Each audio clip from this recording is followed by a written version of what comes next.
കറുപ്പ് നിറമുള്ളവർ മോഹിനിയാട്ട മത്സരത്തിന് പങ്കെടുക്കരുതെന്ന പരാമർശത്തെ തുടർന്ന് ക്രൂരമായി സൈബർ അതിക്രമം നേരിടുന്നുവെന്ന് കലാമണ്ഡല സത്യഭാമ.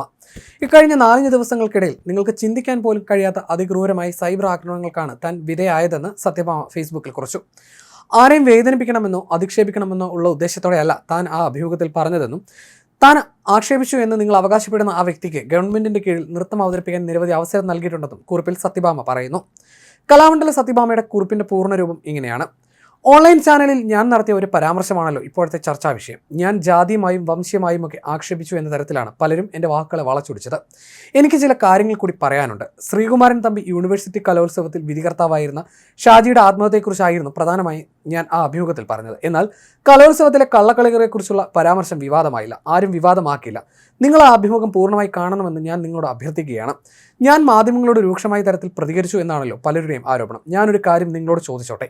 നിങ്ങൾ എന്തെങ്കിലും ഒരു വിവാദത്തിൽ പെട്ടു എന്ന് കരുതുക. അതിരാവിലെ മാധ്യമപ്രവർത്തകർ എന്ന് പറഞ്ഞ് ഒരു കൂട്ടം ആളുകൾ നിങ്ങളുടെ വീട്ടിൽ കയറി വന്ന് നിങ്ങളുടെ ഒരു കുറ്റവാളിയോട് പോലീസ് പെരുമാറുന്ന രീതിയിൽ സംസാരിച്ചാൽ, നിങ്ങളെ പ്രകോപിപ്പിച്ചാൽ നിങ്ങളാണെങ്കിൽ എങ്ങനെ പ്രതികരിക്കും?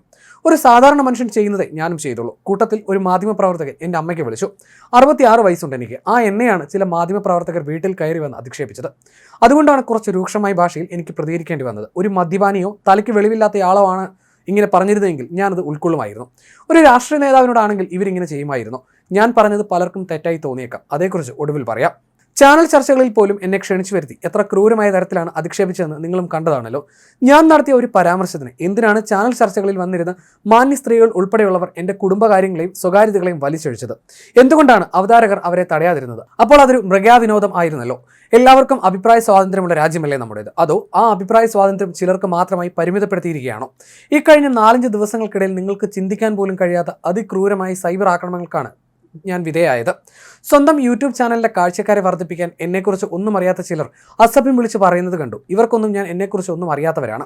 വായിൽ വെള്ളിക്കരണ്ടിയുമായിട്ടൊന്നുമല്ല ഞാൻ ജനിച്ചത്. കനൽ വഴികളിലൂടെയാണ് ഞാൻ ഇത്രയും കാലം നടന്നു വന്നത്. ഈ 66ാമത്തെ വയസ്സിൽ നൃത്തവിദ്യാലയം നടത്തിയാണ് ഞാൻ ജീവിതമാർഗം കണ്ടെത്തുന്നത്. ആരുടെ മുന്നിലും ഒന്നിനും ഒരു നേരത്തെ ആഹാരത്തിന് പോലും കൈനീട്ടിയിട്ടില്ല ഇതുവരെ. ഇനി അതിന് താല്പര്യവുമില്ല. ഞാൻ ആക്ഷേപിച്ചു എന്ന് നിങ്ങൾ അവകാശപ്പെടുന്ന ആ വ്യക്തിക്ക് ഗവൺമെന്റിന്റെ കീഴിൽ നൃത്തം അവതരിപ്പിക്കാൻ ഞാൻ അവസരം നൽകിയിട്ടുണ്ട്. എന്നെ അതിക്രൂരമായി ആക്ഷേപിച്ചവർ ഒരു നിമിഷം സ്വന്തം മനസാക്ഷിയോട് ചോദിക്കണം, നിങ്ങൾക്ക് അതിനുള്ള യോഗ്യതയുണ്ടോ എന്ന്.